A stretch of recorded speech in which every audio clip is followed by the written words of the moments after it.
नमस्कार साथियों, हिंदी ज्ञानशाला चैनल पर आप सभी का हार्दिक स्वागत है। साथियों, हिंदी व्याकरण की इस श्रृंखला में आज का जो हमारा अध्याय है वह है शब्द शक्तियां। यहाँ पर हम शब्द शक्तियां क्या हैं, उसकी अलग अलग विद्वानों ने किस प्रकार से उसकी परिभाषाएं दी हैं, साथ ही साथ शब्द शक्तियों के विभिन्न भेद कौन कौन से हैं, उन्हें आज हम उदाहरण सहित सरल और आसान शब्दों में ट्रिक के माध्यम से आज हम जानेंगे। साथियों, हमारी जो ये श्रृंखला है हिंदी व्याकरण की, ये सभी प्रतियोगी परीक्षाएं जैसे कि आरपीएससी फर्स्ट ग्रेड और सेकंड ग्रेड के जो हिंदी के विद्यार्थी हैं उनके लिए, साथ ही साथ नेट और जेआरएफ के जो विद्यार्थी हैं उनके लिए, कॉलेज और स्कूल लेक्चरर्स के एग्जाम्स के लिए, DSSB, KVS, NVS, PGT, TGT और पीआरटी के एग्जाम्स के लिए, साथ ही साथ राज्य स्तरीय जो एग्जाम्स होते हैं जैसे कि सीटेट, एसटेट, यूपीटेट और एमपीटेट, रीट एग्जाम्स के लिए, तथा कक्षा 9 से लेकर 12वीं तक के जितने भी हिंदी के विद्यार्थी हैं, चाहे वो सीबीएसई से संबंधित हो, आरबीएसई से संबंधित हो या एनसीईआरटी से संबंधित हो, सभी के लिए हिंदी व्याकरण का यह पोर्शन बहुत महत्वपूर्ण है। तो साथियों, शुरू करते हैं शब्द शक्तियां। अब देखते हैं कि शब्द क्या होता है। शब्द की शक्ति असीम होती है। जी हाँ साथियों, शब्द में वो शक्ति होती है जो हमारे मानस को बदलने का कार्य करती हैं। यानी कि अच्छे और सकारात्मक शब्द होते हैं, वो व्यक्ति को सही दिशा प्रदान करते हैं, सही ज्ञान प्रदान कर देते हैं। वहीं अगर हम गलत शब्द चुन लें तो वह हमें अज्ञानता की ओर ले जाते हैं। कई बार हम सोच समझकर अगर अच्छे शब्दों का उपयोग करें तो उससे हमारे व्यक्ति का जो जीवन है वो बदल सकता है। इसलिए हमें हमेशा अच्छे शब्दों का ही प्रयोग करना चाहिए। शब्द हमारे मन, कल्पना और अनुभूति पर प्रभाव डालता है। यानी एक शब्द जो है किसी वक्ता या वक्ता द्वारा जब कहा जाता है तो वो सिर्फ हमारे कानों द्वारा नहीं सुना जाता है, वह हमारे मन पर, हमारी कल्पना की, हमारी अनुभूति पर भी उसका प्रभाव पड़ता है। प्रयोग के अनुसार शब्द का अर्थ भी बदल जाता है। यानी कि जो वक्ता किस रूप में कह रहा है और श्रोता किस रूप में सुन रहा है, उसी के आधार पर जो शब्द का अर्थ भी बदल जाता है। अभिष्ट अर्थ श्रोता तक पहुंचाने की क्षमता, यानी कि जो वक्ता कहना चाहता है, जो अभिष्ट उन्हें बताना चाहता है, उस तक पहुंचाने की क्षमता अथवा शब्दों में छिपे हुए तात्पर्य को प्रसंग के अनुसार स्पष्ट करने का सामर्थ्य ही शब्द शक्ति कहलाती है। यानी एक श्रोता जो है, वक्ता जो है, वो श्रोता तक अपनी बात किस माध्यम से, किन शब्दों से पहुंचाना चाहता है, उसी का सामर्थ्य है हमारी शब्द शक्ति। जैसे कि यहाँ पर एक उदाहरण दिया गया है कि रमेश की गाय 5 किलो दूध देती है तथा सुमित्रा की बहू तो नीरी गाय है। यहाँ पर दो जो उदाहरण हैं हमारे सामने आए हैं कि पहला जो है, रमेश की गाय 5 किलो दूध देती है और सुमित्रा की बहू तो नीरी गाय है। यहाँ पर शब्द दोनों ही आए हैं गाय। इसमें जो मुख्य शब्द आया है वो गाय है, किंतु उनका अर्थ जो है वो वक्ता या श्रोता के कहने के अनुसार, प्रसंग के अनुसार बदल रहा है। जैसे कि गाय शब्द आया है मगर अर्थ दोनों के भिन्न हैं। एक जो है गाय का शब्द होता है 4 पैरों वाली जो पशु है, दुधारू पशु होती है, उसके लिए आए हैं, तथा दूसरा जो शब्द आया है गाय, वो भोले इंसान के लिए, सीधे साधे सरल व्यक्तित्व के जो इंसान होते हैं उनके लिए आता है। इस प्रकार वक्ता या लेखक, जो कहने वाला जो होता है, वो के अभिष्ट का बोध कराने का गुण ही शब्द शक्ति है। यानी कि लेखक, वक्ता है या कहने वाला जो है, वो किस प्रकार से एक बात को अपने श्रोता तक पहुंचा सकता है, उसी का गुण हमारी शब्द शक्तियां होती हैं। शब्द और अर्थ के इसी चमत्कारिक रूप को प्रकट करने वाली शब्द शक्तियां 3 प्रकार की होती है। यानी कि हमारी शब्द शक्तियां कितने प्रकार की हैं? 3 प्रकार की शब्द शक्तियां हैं। यहाँ पर एक तालिका दी गई है। इसमें जो पहली शब्द शक्ति है वो हमारी अभिधा शब्द शक्ति है, दूसरी लक्षणा शब्द शक्ति और तीसरी है व्यंजना शब्द शक्ति। इसमें कौन कौन से शब्द प्रमुख होते हैं? इसमें पहले अभिधा शब्द शक्ति जो है उसमें वाचक जो अर्थ होता है, शब्द जो होता है वो उसमें मुख्य रहता है, मुख्यार्थ रहता है, इसमें वाचार्थ रहता है, सरलार्थ जो शब्द होता है वो इसका मुख्य शब्द रहता है। जबकि लक्षणा में लक्षण या रूढ़िगत जो शब्द होते हैं इसके मुख्य अंग होते हैं। जबकि व्यंजना में व्यंजक होता है, यानी कि कुछ अन्य ही अर्थ उसका निकलता है व्यंजना शब्द शक्ति में।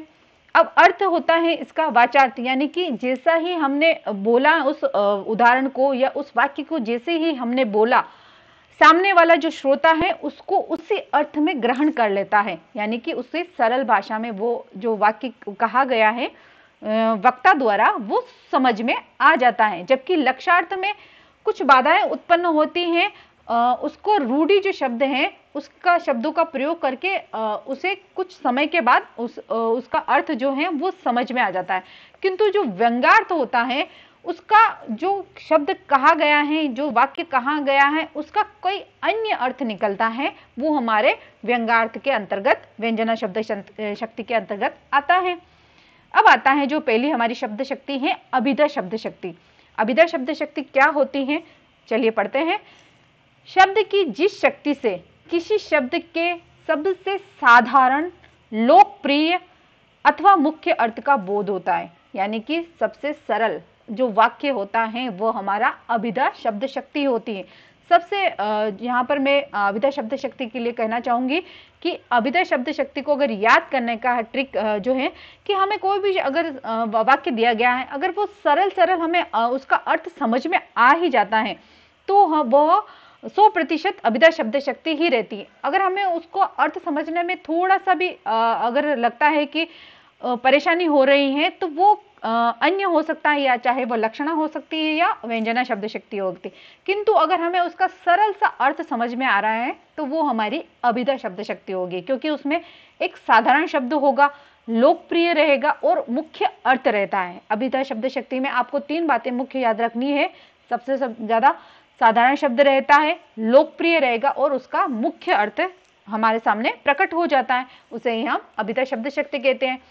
यहाँ पर 2 जो विद्वान हैं, एक प्रथम रामदहिन मिश्र हैं, उन्होंने साक्षात सांकेतिक अर्थ को अभिधा कहा, यानी कि जैसे ही हमने वाक्य बोला है उसका संकेत दिया है वक्ता को, श्रोता को वो बात तुरंत समझ में आ गई है, उसी को हम सांकेतिक अर्थ कहते हैं। जैसे ही कहा तुरंत उसको श्रोता को समझ में आ जाए, वो हमारे अभिधा शब्द शक्ति है। तो आचार्य जो मम्मट है उन्होंने मुख्यार्थ का बोध कराने, यानी कि मुख्य जो अर्थ है उसको बोध कराने वाले व्यापार को अभिधा व्यापार यानी कि अभिधा शब्द शक्ति कहा है। इस प्रकार हम कह सकते हैं कि शब्द को सुनते ही, पढ़ते ही श्रोता या पाठक, जो भी श्रोता है, सुनने वाला है या पढ़ने वाला जो पाठक है, उसके सबसे सरल प्रचलित अर्थ को बिना अवरोध के, यानी कि बिना किसी परेशानी के अगर वह समझ जाता है, उसको ग्रहण कर लेता है, वह हमारी अभिधा शब्द शक्ति कहलाती है। जैसे कि अभिधेय अर्थ शब्द जो होता है वह वाचक जो होता है वह कहलाता है, तो तथा प्राप्त जो अर्थ होता है वह वाचार्थ कहलाता है। जो अभिधा यानी कि जो कहा गया शब्द है वो वाचक कहलाता है, और जो हमने अर्थ को समझा है, जिस अर्थ को हमने प्राप्त किया है, वो हमारा वाचार्थ अर्थ कहलाता है। अभिधा शब्द शक्ति के कुछ उदाहरण हैं यहाँ पर हमें दिए गए हैं, जो कि बहुत सरल हैं। पहला है कि राजा दशरथ अयोध्या के राजा थे। बहुत सरल सा वाक्य है, और हमें जैसे ही इस वाक्य को हमने पढ़ा, हमें तुरंत इसका जो अर्थ है वो समझ में आ गया कि किस दशरथ की बात यहाँ पर हो रही है। अब आया है कि गुलाब का फूल बहुत सुंदर है। ये सामान्य साधारण सा वाक्य है कि गुलाब का जो फूल है वह बहुत सुंदर है। मोहन पुस्तक पढ़ रहा है, साधारण सा अर्थ निकल रहा है। गाय घास चर रही है, साधारण सा अर्थ निकल रहा है। यानी कि इसमें अभिधा शब्द शक्ति में हमें अर्थ को समझने में कोई परेशानी नहीं होती। सरल सिंपल सा साधारण सा वाक्य होता है, जैसे ही हमने उसको पढ़ा उसका अर्थ हमें तुरंत समझ में आ जाता है। यही हमारी अभिधा शब्द शक्ति होती है। अब आती है हमारी लक्षणा शब्द शक्ति। क्या होती है? जब किसी शब्द के मुख्यार्थ में, यानी कि मुख्य अर्थ में कोई बाधा हो, यानी कि हमें उस वाक्य को समझने में कोई कठिनाई महसूस हो रही है, या अभिधा से अभिष्ट अर्थ का बोध ना हो, यानी कि अभिधा शब्द जैसे कि साधारण जो शब्द है उसका जो अर्थ है वो नहीं निकल रहा हो, तब अन्य अर्थ किसी लक्षण अथवा दीर्घ काल से चले आ रहे हैं, माने आ रहे हैं या चले आ रहे रूढ़ के अर्थ पर आधारित होता है। यानी कि ऐसे शब्द जो आते हैं जो रूढ़िगत यानी परंपरा से ही चले ही आ रहे हैं, उनको अगर उस वाक्य में अगर उसका प्रयोग किया गया है तो वो हमारी लक्षणा शब्द शक्ति कहलाती है। यहाँ पर लक्षणा शब्द शक्ति के दो भेद है, प्रयोजनवर्ती लक्षणा और रूढ़ि लक्षणा। अब यहाँ पर एक उदाहरण दिया है, पुलिस देख चोर चौकन्ना हो गया। इसमें जो चोर द्वारा चौकन्ना होने का अर्थ है सजग हो जाना, सावधान हो जाना, सचेत हो जाना, यानी कि अपने बचाव का कोई अन्य जो उपाय है वो सोच लेना। जबकि अगर अर्थ हम देखने जाएं कि जो शब्दार्थ है हमारा चौकन्ना, इसको अगर हम टुकड़े करें तो चौ का अर्थ होता है चार और कन्ना का अर्थ होता है कान, यानी कि चार कानों वाला। जबकि ये अर्थ नहीं होता है कि जो चोर है उसके चार कान नहीं है, जबकि इसका अर्थ ये है कि वह व्यक्ति जो है, चोर जो है, अधिक चौकन्ना यानी कि अधिक रूप से सजग हो गया है, यानी कि कानों का अधिक से अधिक उपयोग करना, उसका पूरा लाभ उठाना, यही इसका लक्षण अर्थ हमारे सामने प्रकट हुआ है। अतः यह प्रयोजनवर्ती लक्षण है, यानी किसी प्रयोजन के आधार पर जो लक्षण है वो बताए गए। जैसे कि राजस्थान जाग उठा है, भारत जाग उठा है, तो जागने का अर्थ ये नहीं कि वहाँ वो भारत कोई व्यक्ति नहीं है जो जाग गया है, जबकि वहाँ के जो देशवासी हैं वो जाग गए हैं। इसी कारण यहाँ पर प्रयोजनवर्ती लक्षणा का प्रयोग किया गया है। इसी प्रकार कुछ उदाहरण और हैं कि जैसे दूसरा उदाहरण है हमारा रूढ़ि लक्षणा का कि राजेश का पुत्र तो ऊंट हो गया है। यहाँ पर जो ऊंट है शब्द, ये कोई राजस्थान का राजकीय पशु नहीं है, ये उस व्यक्ति के लिए है कि वह लंबा अधिक हो गया, यानी कि उसका लंबाई अधिक होने के कारण उसको जो रूढ़ि शब्द है ऊंट, उसका प्रयोग करके बताया गया है कि ऊंट का अर्थ होता है लंबा, अधिक लंबा होना। अतः यह अर्थ जो है रूढ़ि के आधार पर लिया गया है, अतः इसे रूढ़ा लक्षणा या रूढ़ि लक्षणा हम कहते हैं। इस प्रकार लक्षणा शब्द शक्ति में लक्षण या प्रयोजन तथा रूढ़ि द्वारा अर्थ ग्रहण किया जाता है, यानी कि लक्षण के आधार पर, उसके लक्षण के आधार पर, उसके कोई प्रयोजन के आधार पर वो जो वाक्य हैं या शब्द हैं या उदाहरण है किस प्रयोजन के आधार पर कहा जा रहा है, उसके आधार पर उसका जो अर्थ है रूढ़ के आधार पर किस प्रकार से वो शब्द कहा गया है, उसी के आधार पर हम अर्थ निकालते हैं, वही हमारी लक्षणा शब्द शक्ति होती है। अब तीसरा आता है, यहाँ पर कुछ लक्षणा शब्द शक्ति के उदाहरण दिए गए हैं कि लाला लाजपत राय पंजाब के शेर है। यहाँ पर शेर का अर्थ वो जंगल में रहने वाला शेर नहीं, जबकि वह उसके जो गुण हैं, शेर के जो गुण हैं, निडरता का जो गुण है, स्वाभिमान का जो गुण है, वह जो लाला लाजपत राय जी हैं उनके अंदर है। इसी कारण उन्हें पंजाब के शेर की तुलना से जो उपमा है उससे नवाजा गया है। इसीलिए लाला लाजपत राय जो हैं वो पंजाब के शेर हैं, यानी कि निडर व्यक्ति हैं। सारा घर मेला देखने गया, यानी कि इसका अर्थ ये नहीं कि सारा घर ही उठाकर हम मेले में लेके चले गए, नहीं, सारे जो घर के सदस्य हैं वो व्यक्ति जो थे वो मेला देखने गए हैं। इसी कारण इसका यहाँ पर लक्षण आया है जो है कि सारा घर मेला देखने गया है। नरेश तो गधा है। अब यहाँ पर गधे का अर्थ वो नहीं है जो चौपाया है, इसके लिए नरेश के लिए एक गधे का अर्थ लिया गया है लक्षण के रूप में कि वह मूर्ख है, वह हवा से बातें कर रहा है। हवा से बातें करने का अर्थ यहाँ ये नहीं है कि वो हवा बात कर सकती है, बल्कि इसका अर्थ यह है कि वह तेज दौड़ रहा है, तेज गति से दौड़ रहा है। अब यहाँ पर एक और है उदाहरण कि सैनिकों ने कमर कस ली।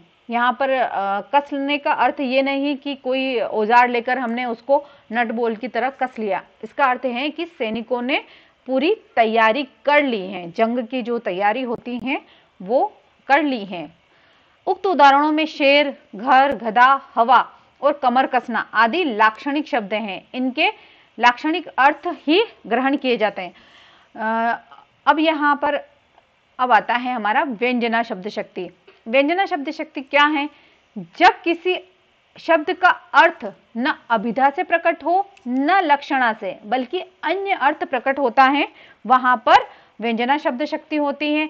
व्यंजना का अर्थ है विकसित करना या स्पष्ट करना या रहस्य खोलना, यानी कि ऐसा शब्द, ऐसा वाक्यांश, ऐसा उदाहरण जिससे कोई अन्य ही अर्थ निकलता हो, यानी कि सरल अर्थ ना निकले, लक्षण अर्थ भी ना निकले, तो वह हमारा व्यंजना यानी कि व्यंग्य शब्द शक्ति कहलाती है। अतः किसी शब्द में का छुपा हुआ अर्थ ज्ञात करना ही व्यंजना शब्द शक्ति कहलाती है।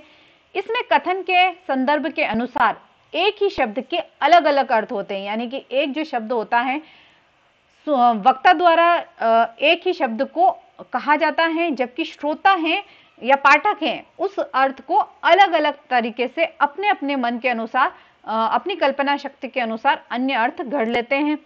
इसी प्रकार व्यंजना शब्द शक्ति विविध आयामी अर्थ अभिव्यक्ति का सशक्त माध्यम है, यानी कि व्यंजना शब्द शक्ति जो है वो अक्सर जो होती हैं वो कविताओं में आपको देखने को मिलेगी, क्योंकि यह हमारी अभिव्यक्ति का एक सशक्त माध्यम है। यह हमारे विचारों को कहने का एक माध्यम है, जिसके द्वारा हम अपनी बात जो है चाहे किसी भी शब्द में हो कह सकते हैं।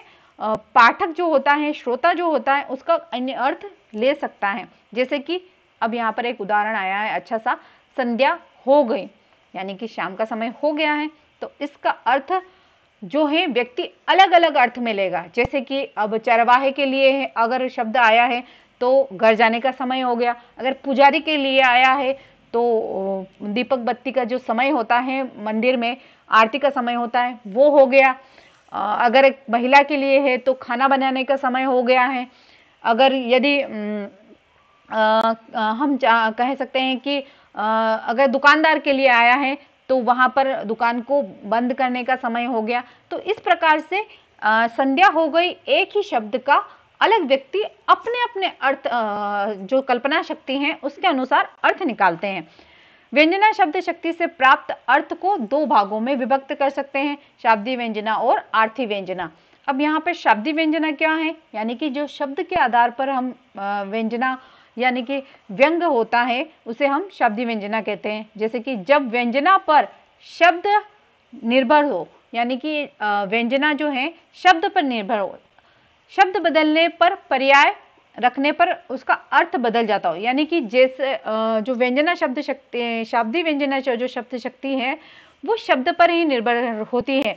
जैसे ही हमने उस जगह उस दूसरे शब्द का पर्यायवाची कोई सा भी शब्द रख दिया तो उसका अर्थ भी परिवर्तित हो जाएगा, तब वहां पर हमारी शाब्दी व्यंजना होगी, क्योंकि अभिष्ट अर्थ के लिए वही शब्द होना आवश्यक है। क्योंकि अगर हम उसका पर्यायवाची शब्द लिख देंगे या कई और शब्द रख देते हैं तो उसका जो अर्थ है वो समाप्त हो जाएगा।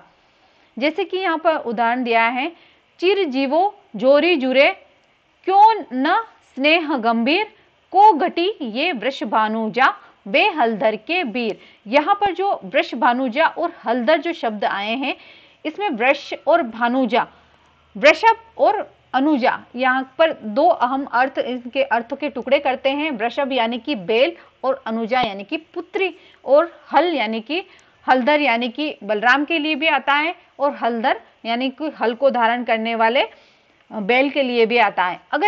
किंतु अगर यहाँ पर हम ये शब्द ना लिखकर बैल अर्थात गाय कुछ और लिख देते हैं तो इसका जो अर्थ है वह परिवर्तन हो जाएगा और जो अभिष्ट अर्थ जो कहना चाहते हैं वो भी खत्म हो जाता है। यहाँ पर वृष भानुजा का अर्थ राधा तथा गाय है, वहीं हलधर के अर्थ भी दो अर्थ हैं, जैसे कि एक बलराम है और एक बैल है। यहाँ चमत्कार अगर इसके शब्द के पर्यायवाची अगर हम रख देते तो उसका चमत्कार जो है वो खत्म हो जाता है। इसी कारण यहाँ पर शाब्दी व्यंजना ही है, क्योंकि यहाँ पर शब्द का ही महत्व है। फिर एक और उदाहरण है कि रहीमन पानी राखिए बिन पानी सब सून, पानी गए न उबरे मोती मानस चून। यहाँ पर पानी जो है हमारे पास 3 बार आया है, पानी पानी पानी। यहाँ पर पानी के 3 अर्थ आया है। पहला पानी जो है उसके लिए चमक, दूसरा जो पानी आया है उसके सम्मान यानी कि व्यक्ति का जो सम्मान होता है आत्मसम्मान उसके लिए, और तीसरा जो शब्द आया है वो जल के लिए आया। किंतु अगर इसके पर्यायवाची अगर हम रख देते हैं, जल के अगर पर्यायवाची रख दें, हम पानी के अगर पर्यायवाची अगर रख दें तो इसका जो चमत्कार है वो खत्म हो जाता है। इसीलिए यहाँ पर शब्दों का महत्व अधिक है शाब्दी व्यंजना में। अब आता है हमारा आर्थी व्यंजना। जब शब्दार्थ की व्यंजना अर्थ पर निर्भर करती है, यानी कि उसका अर्थ निकालने पर हमें उसका जो व्यंग्य है वो हमें समझ में आ जाता है, और उसका पर्यायवाची रखने पर भी अभिष्ट की पूर्ति हो जाती है। यानी कि अगर शाब्दीय व्यंजना शब्द शक्ति है, अगर उसमें हम पर्यायवाची रख देते हैं तो उसका चमत्कार खत्म हो जाता है, यानी शाब्दीय व्यंजना है वो समाप्त हो जाती है। किंतु आर्थी व्यंजना में भी अगर हम पर्यायवाची रख देते हैं तब भी हमारे जो अभिष्ट जो हम कहना चाहते हैं वो उसकी हमारी पूर्ति हो जाती है। वहां पर आर्थी व्यंजना होती है। आर्थी व्यंजना में बोलने वाले, सुनने वाले, क्या प्रकरण है, वो किस देश काल या वातावरण से संबंधित है, कंठ का स्वर है, किस प्रकार का जो हमारा स्वर है, मृदु स्वर है या कठोर स्वर है आदि का हमें बोध कराती हैं। जैसे कि यहाँ पर एक उदाहरण दिया गया है, सगन कुंज छाया सुखद, शीतल मंद समीर, मन हुए जात हो अजो, वहे व जमुना के तीर। यहाँ पर अर्थ देखो, सगन कुंज यानी कि जो कुंज है हमारी, जो बगीचा है वो अधिक लताओं से भरा हुआ है, छाया जो है वो काफी सुखद है, शीतल जो समीर है, हवा जो है वो भी शीतल है, मंद बह रही है, और जो गोपियां हैं उनका मन ऐसा होता है कि वह हमेशा हमेशा के लिए इसी जमुना तीर पर ही बैठी रहे। यहाँ पर गोपियां कृष्ण के साथ बिताए यमुना तट की लीलाओं को याद कर रही हैं, जो बातें वह कहना चाहती हैं, हृदय के जिन भावों को वो प्रकट करना चाहती हैं, ये समस्त भाव संसार ने जो है यहाँ पर प्रकट हो गया है। अब आता है कि शब्द शक्तियों को हम तुलनात्मक रूप से किस प्रकार से देख सकते हैं, कि पहला जो है अभिधा शब्द शक्ति को हम किस प्रकार से अन्य की तुलना कर सकते हैं व्यंजना से और लक्षणा से। तो अभिधा शब्द शक्ति जो है उसमें मुख्यार्थ रहता है, शब्द संकेतार्थ रहता है, उसमें जो सरल वाक्य रहता है हमारा, जबकि लक्षणा शब्द शक्ति में लक्षण ग्रंथ, लक्षण जो शब्द होते हैं वो रहते हैं, रूढ़ जो शब्द होते हैं वह रहते हैं, और व्यंग्यार्थ व्यंजना शब्द शक्ति में व्यंग और व्यंग्यार्थ यानी कि अन्य जो अर्थ होता है वो हमारा निकलता है।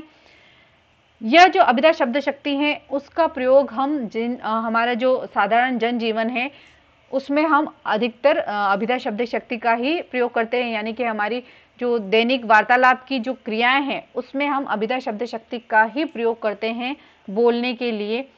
जबकि लक्षणा शब्द शक्ति जो है रूढ़ या प्रयोजन, किसी प्रयोजन के आधार पर ही हम उसका लक्षणा शब्द शक्ति का प्रयोग करते हैं, जबकि व्यंजना शब्द जो शक्ति है वो संदर्भ के अनुसार हमारे सामने आती है।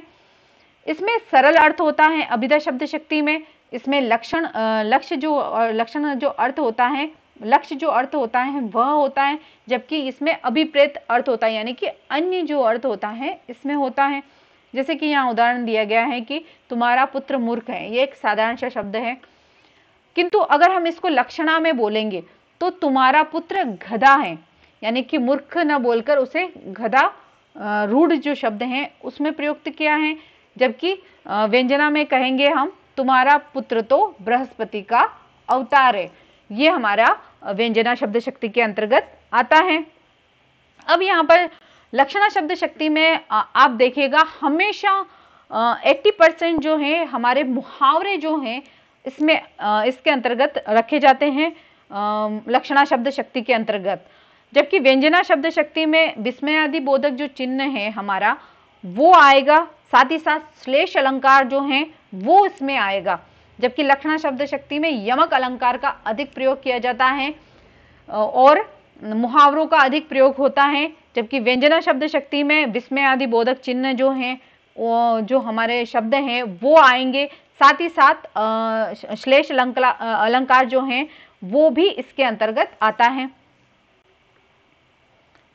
अब आते हैं इसके जो प्रश्न हैं उन्हें हम हल करते हैं। पहला जो हमारा प्रश्न है, अभिधा शब्द शक्ति से प्राप्त अर्थ कहलाता है, यानी अभिधा जो शब्द शक्ति है उससे प्राप्त अर्थ क्या कहलाता है? क्या वह व्यंग्यार्थ कहलाता है, वाच्यार्थ कहलाता है, लक्ष्यार्थ कहलाता है या भावार्थ कहलाता है? तो क्या कहलाएगा? अभिधा का अर्थ हमने पढ़ा था कि सरल साधारण शब्दों में अगर कोई बात या उदाहरण हमें समझ में आ जाए तो वह अभिधा शब्द शक्ति है, तो इससे व्यंग तो समझ नहीं आएगा। वाच्यार्थ आ भी सकता है, लक्ष्यार्थ जबकि लक्षार्थ तो लक्षणा शब्द शक्ति जो है उससे संबंधित है, भावार्थ कोई होता है नहीं है। तो हमारा उत्तर क्या होगा? वाच्यार्थ। दूसरा है हमारा लक्षण के आधार पर आधारित अर्थ प्राप्त होता है। लक्षण पर आधारित अर्थ किस में प्राप्त होता है? क्या अभिधा से प्राप्त होता है, व्यंजना से प्राप्त होता है, लक्षणा से प्राप्त होता है, या लक्षणा और व्यंजना से प्राप्त होता है? तो हमारा उत्तर क्या रहेगा इसमें? स, लक्षणा से प्राप्त होता है।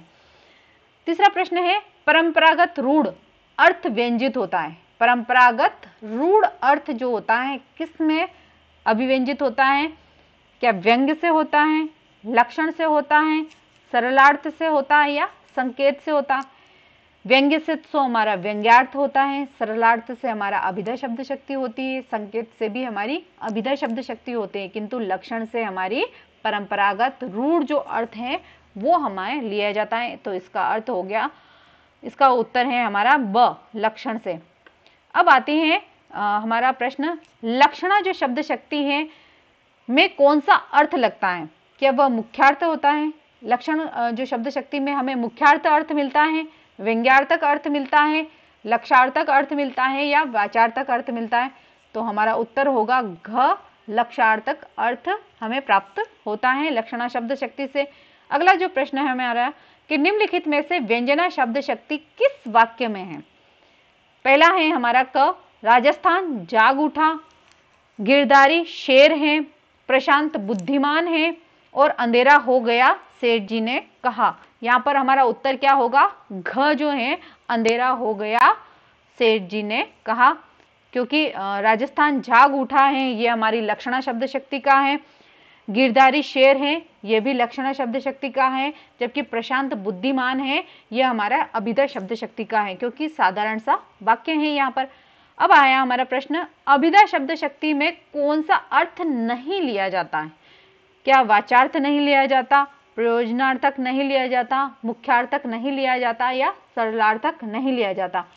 अभिधा शक्ति जो शक्ति है उसमें सरल अर्थ होता है, तो वाचार्थ भी रहेगा, यानी कि जैसे ही उसको बोला, वाचन किया उसका, और उसका अर्थ हमें समझ में आ जाएगा।